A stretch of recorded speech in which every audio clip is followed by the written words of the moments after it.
एक मिलियनर की वाइफ एक जर्नलिस्ट को रिझाकर उसे अपनी स्टेप डॉटर को किडनैप करने का काम देती है। फिर एक मर्डर के बाद सब कुछ चीजें कॉम्प्लिकेट हो जाती है। हेलो फ्रेंड्स, आज मैं आपको पालमेटो 1998 की एक Hollywood thriller mystery movie explain करने वाला हूँ। इस मूवी में अलग अलग ट्विस्ट एंड टर्न्स आते हैं, तो इस एक्सप्लेनेशन को अंत तक जरूर देखिएगा। अब बिना किसी देरी के एक्सप्लेनेशन स्टार्ट करते हैं। मूवी स्टार्ट होती है और हम हमारे मेन कैरेक्टर जिसका नाम है हैरी बार्बर, इसको जेल में देख सकते हैं। एक्चुअली एक बहुत ही गलत तरीके से जो क्राइम उसने किया ही नहीं था, इस वजह से वो जेल में था। उसके केस में कुछ इम्प्रूवमेंट्स हुई और जज को पता चला कि हैरी उस केस में इन्वॉल्व था ही नहीं, तो इस वजह से 2 साल बाद उसे जेल से छोड़ दिया जाता है। पर हैरी जज पे भी बहुत ज्यादा गुस्सा था। वो कहता है मेरे 2 साल बर्बाद हो गए, इसका हिसाब कौन देगा। जेल से बाहर निकलने के बाद उसका ब्रदर इन लॉ उसका वेट कर रहा था।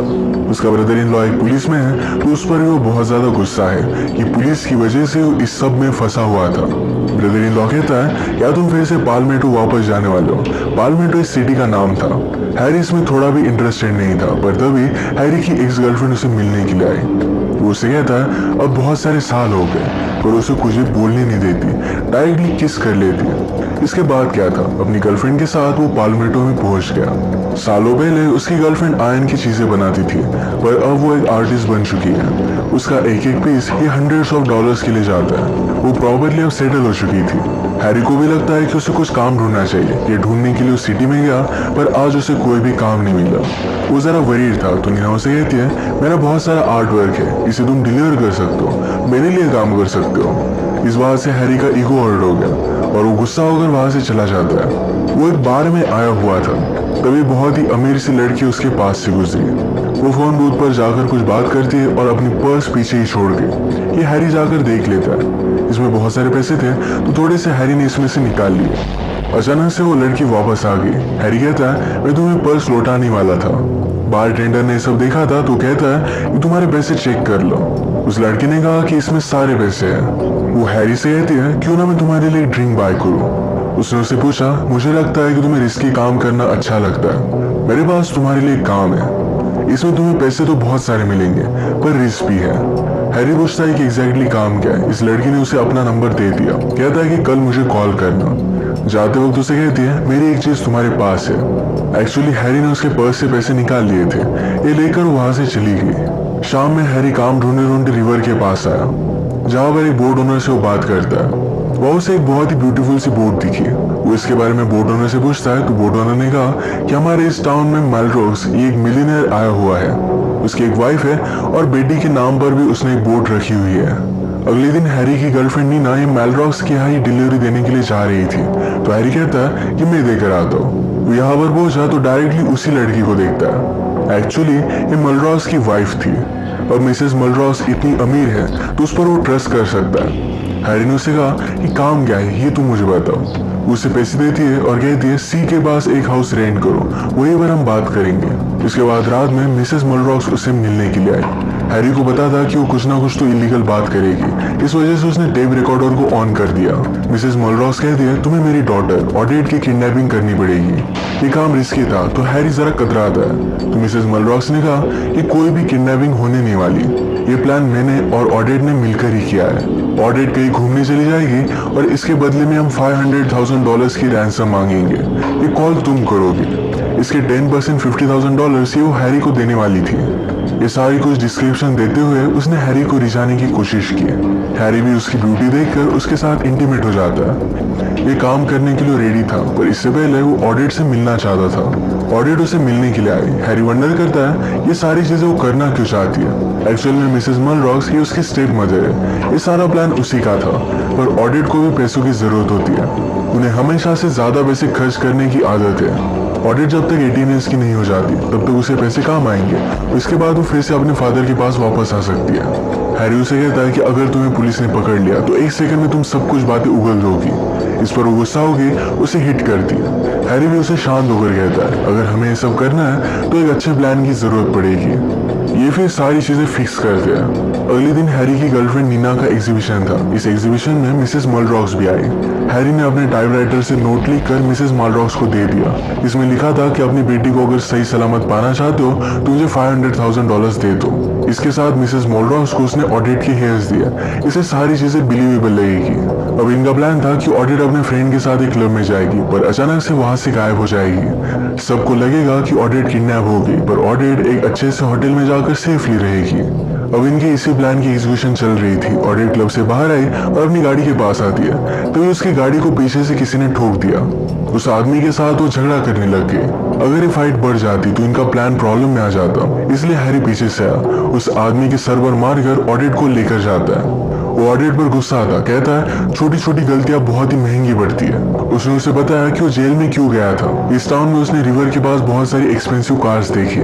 इसकी उसने इन्वेस्टिगेशन की तो यहाँ पर इलीगल गैम्बलिंग चल रही थी। इसे उसने रिपोर्ट करना चाहा, पर उसी के लॉकर में $20,000 मिले। पुलिस को लगा कि हैरी भी इसमें इन्वॉल्व होगा, तो इस वजह से उसे जेल में डाल दिया गया था। इसमें उसकी कोई भी गलती नहीं थी। वो फ्रस्ट्रेटेड था कि उसके 2 साल बर्बाद हो गए, तो इसी वजह से अब एक काम करने के लिए रेडी हुआ था। ऑडिट को सही से ख्याल रखने की इंस्ट्रक्शन देकर वहां से चला जाता है। उसने फिर मोल्ड्रॉस को रैंसम के लिए कॉल लगाया। अगले दिन हैरी को लेने के लिए पुलिस आते हैं। पुलिस स्टेशन जाने पर उसे पता चलता है कि उसके ब्रदर इन लॉ ने उसे बुलाया हुआ था। एक्चुअल में पुलिस को ऑडिट की किडनैपिंग के बारे में पता चल चुका है। वो चाहते थे कि प्रेस में किसी को भी इसके बारे में पता ना चले। हैरी पहले जर्नलिस्ट हुआ करता था, तो उसे इसके बारे में पता है, तो यही काम उसे वो दे देते हैं। हैरी ने फिर ऑडिट को कॉल लगाया। वो कहता है अभी क्या अभी तुम वापस आ जाओ, हमने अब तक कुछ भी गलत किया नहीं है। ऑडिट इस बात के लिए नहीं मानती। हैरी फिर अपने ब्रदर इन लॉ के पास गया। वो कहता है कि शायद ऑडिट कहीं भाग गई हो, मे बी ये रैंसम वगैरह सिर्फ एक प्रैंक हो सकती है। ब्रदर इन लॉ ने कहा कि मुझे भी ऐसा ही लग रहा था, पर ऑडिट ने घर पर कॉल किया। वो रो रही थी। वो कह रही थी अगर उसके फादर ने पैसे नहीं दिए तो ये लोग उसे मार डालेंगे। हैरी इस बात पर बहुत ज्यादा गुस्सा हो गया। वो मिसेस मोल्ड्रॉस को मिलने के लिए बुलाता है। हैरी ने उससे पूछा कि पुलिस को कैसे पता चल गया। वो मिसेस मोल्ड्रॉस पर ही शक कर रहा था। वो कहती है कि मैंने ऐसा कुछ भी नहीं किया। फिर से उसकी ब्यूटी देखकर, उससे रिझाने की कोशिश देखकर वैसे उसकी बातों में आ जाता है। ये दोनों इंटीमेट हो गए। फिर हैरी ने उसे कहा आज रात ही हमें रैंसम मांगनी पड़ेगी। उसने फिर ऑडिट को फिर से सिटी में बुला लिया था। उसने रात में मिसेस मोल्ड्रॉस को कॉल कर एक जगह पर पैसे रखने के लिए बोल दिया। सक्सेसफुली हैरी ये पैसे लेकर आता है। अब वो बहुत ही ज्यादा खुश था। अपने रेंट किए हुए प्लेस पर वो पहुंचा, पर उसे डायरेक्टली ऑडिट की डेड बॉडी वहां मिली। वो बहुत डर जाता है। उसे समझ में नहीं आ रहा था कि क्या करना चाहिए। उसने फिर ऑडिट की डेड बॉडी ली और अपनी कार में डाली। इसे वो ठिकाने लगाने वाला था, पर बहुत सारी बारिश होने लग गई थी। एक कार को आगे देख नहीं पाया, तो इस वजह से उसकी गाड़ी साइड लेन से टकरा जाती है। उसका टायर भी फ्लैट हो चुका था। इसे वो फिक्स करने की कोशिश करता है, पर तभी एक पुलिस ऑफिसर पेट्रोल करता हुआ वहां पर पहुंचा। उसे गाड़ी के पेपर्स वगैरह मांगता है। हैरी ने कहा मेरा ब्रदर इन लॉ भी तुम्हारे साथ ही काम करता होगा। ये पुलिस ऑफिसर उसे जानता था, तो हैरी के साथ वो और भी फ्रेंडली हो गया। वो कहता है मैं तुम्हें फ्लैट टायर चेंज करने में हेल्प कर सकता हूँ। तुम्हारी डिक्की खोलो, हम इक्विपमेंट्स निकालेंगे। पर हैरी की डिक्की में ऑडिट की डेड बॉडी थी। हैरी जरा सोचता है और डिक्की खोलते वक्त उसने चाबी को तोड़ दिया। पुलिस ऑफिसर के पास अब और कोई ऑप्शन नहीं था। वो कहता है मैं एक टो ट्रक को कॉल करता हूँ, वो तुम्हें घर पर सेफली छोड़ देगा। इस मुसीबत से वो बाल बाल बच गया। अब हैरी गाड़ी और ऑडिट की बॉडी के साथ घर में था। वो आज रात टेंशन में ड्रिंक कर लेता है। सुबह जब उठा तो उसे पुलिस स्टेशन से कॉल आया हुआ था। नीना सारी चीजें नोटिस करती है। वो कहती है कल रात तुमने ड्रिंक किया, आजकल तुम बहुत ही अलग अलग लग रहे हो। हैरी कहता है कि उस लड़के के किडनैपिंग केस की वजह से मैं जरा डिस्टर्ब हूँ। जहाँ पर पैसों की एक्सचेंज हुई थी, उस क्राइम सीन पर हैरी को बुलाया गया था। पुलिस यहाँ पर फुटप्रिंट्स देखते हैं जो हैरी से मैच कर रहे थे, पर उस पर कोई भी शक नहीं करता। हैरी ने आज प्रेस को कंट्रोल करने का सही से काम किया। हैरी का ब्रदर इन लॉ से कहता है कि हमारे पास एक विटनेस है। उस रात ऑडिट का जिस आदमी के साथ झगड़ा हुआ था, ये वही विटनेस था। हैरी उसके सामने नहीं आता और जल्दी से वहां से भाग गया। फिर हैरी जल्दी से घर आकर बॉडी को ठिकाने लगाने की कोशिश करने वाला था। इससे पहले उसने बैग निकाला। ये ओपन करते वक्त नीना उसे देख लेती है। कहती कि इस बैग में क्या है। हैरी ये बैग उसे छुपा लेता है। नीना ने कहा कि लड़की के बारे में ही है। नीना गैराज में जा रही थी, पर हैरी उसे रोक लेता है। नीना समझ गई कि वो लड़की गैराज में है। हैरी रोने लग गया। वो कहता है कि मैंने कुछ भी नहीं किया है। उसे सब कुछ चीजें बता देता है। उसने उसे पैसे दिखाए, पर एक्चुअल में अंदर सारी फेक नोट्स थी। नीना ने फिर मिसेस मोल्ड्रॉस के बारे में कुछ इन्फॉर्मेशन निकाली। उसे पता चला कि मिस्टर मोल्ड्रॉस का जो ड्राइवर है, जिसका नाम है डॉनली, उसके साथ मिसेस मोल्ड्रॉस का चक्कर चल रहा है। इस सारे प्लान में वो दोनों शामिल थे। नीना फिर डायरेक्टली जाकर डॉनली से बात करती है, कहती है हमारे पास ऑडिट की बॉडी है, इसको तुम्हें ठिकाने लगाना पड़ेगा। डॉनली कहता है कि मैं ऐसा क्यों करूंगा। हैरी ने जो मिसेस मलरॉस की टेप बनाई थी, ये टेप वो डॉनली को सुनाती है। ये एविडेंस देखकर डॉनली भी काम करने के लिए रेडी था। डॉनली ने नीना से कहा इस टेप में जरा आगे सुनो। नीना को हैरी के अफेयर के बारे में पता चला। वो उस पर बहुत ज्यादा गुस्सा हो गई थी। वो हैरी से पूछती कि तुमने ये सब किया क्यों। हैरी कहता है कि वो बहुत ही ब्यूटीफुल थी, मैं फंस गया था। नीना कहती कि तुम्हें ये सब इलीगल करने की जरूरत नहीं थी। हैरी ने कहा कि गलत एविडेंस की वजह से मेरे 2 साल बर्बाद हो गए थे, इस वजह से वो गुस्सा था। थोड़ी देर में इनके पास डॉनली आया। अपने साथ वो एसिड लेकर आया था। ऑडिट की बॉडी को मेल्ट कर देते हैं। इसके बाद वो उनसे टेप का एविडेंस लेकर चला गया। फिर से हैरी को उसके ब्रदर इन लॉ को कॉल आता है। ब्रदर इन लॉ से कहता है कि ऑडिट की डेड बॉडी हमें मिली है। ये डेड बॉडी हैरी ने जो प्लेस रेंट किया था यहीं पर मिली है। अब क्वेश्चन ये उठता है कि ऑडिट की डेड बॉडी को उन्होंने अभी अभी मेल्ट कर दिया, तो डेड बॉडी किसकी थी। पुलिस के साथ हैरी यहाँ पर पहुंचा तो डेड बॉडी किसी और ही लड़की की थी। मिसेस मुलरॉक्स ने एक एक्ट्रेस को हैरी के पास भेजा हुआ था ताकि हैरी को लगे कि कोई भी किडनैपिंग हो नहीं रही। मिसेस मुलरॉक्स का हैरी को इस केस में फंसाने का पूरा प्लान था।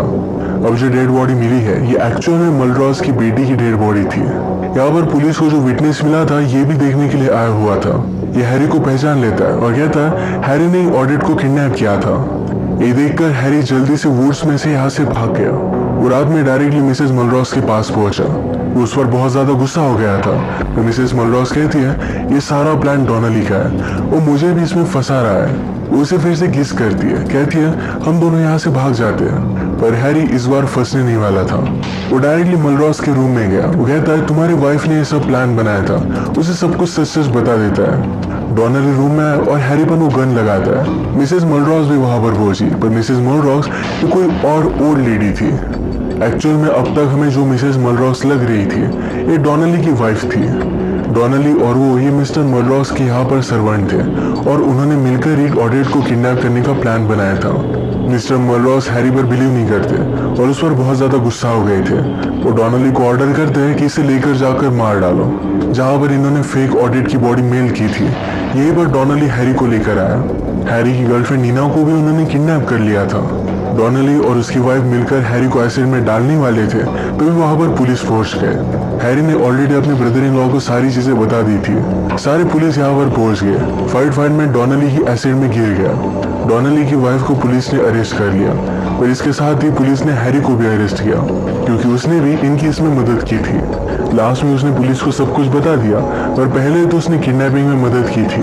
हैरी ने सारी चीजें एक्सपोज की तो इस वजह से उसे बहुत ही कम जेल होती है। उसे अपनी लाइफ में हमेशा से एक नॉवेल लिखना था पर कभी भी टाइम नहीं मिलता था। लास्ट टाइम जब वो जेल में गया तो उसके पास लिखने के लिए एक अच्छी स्टोरी नहीं थी, पर इस बार उसके साथ जो भी हुआ ये सारी चीजें वो लिख डालता है। जेल से जब वो बाहर आया तो उसके पास पूरी बुक रेडी थी।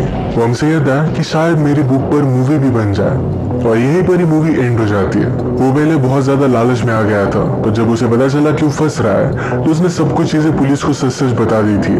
नीना से भी वो बहुत ही ट्रांसपेरेंट रहा, तो इस वजह से दोनों एक साथ थे। इसी के साथ आज का वीडियो हम खत्म करते हैं। अगर आपको एक्सप्लेनेशन अच्छा लगा तो प्लीज इसे लाइक कर दीजिएगा। ये बहुत सारे मूवीज लेकर आता है तो प्लीज इस चैनल को सब्सक्राइब कर दीजिए और बेल नोटिफिकेशन आइकॉन दबाना मत भूलिएगा। हम फिर से मिलेंगे और एक नई मूवी के साथ। तब तक के लिए थैंक यू और आप अपने आप का ख्याल रखिए।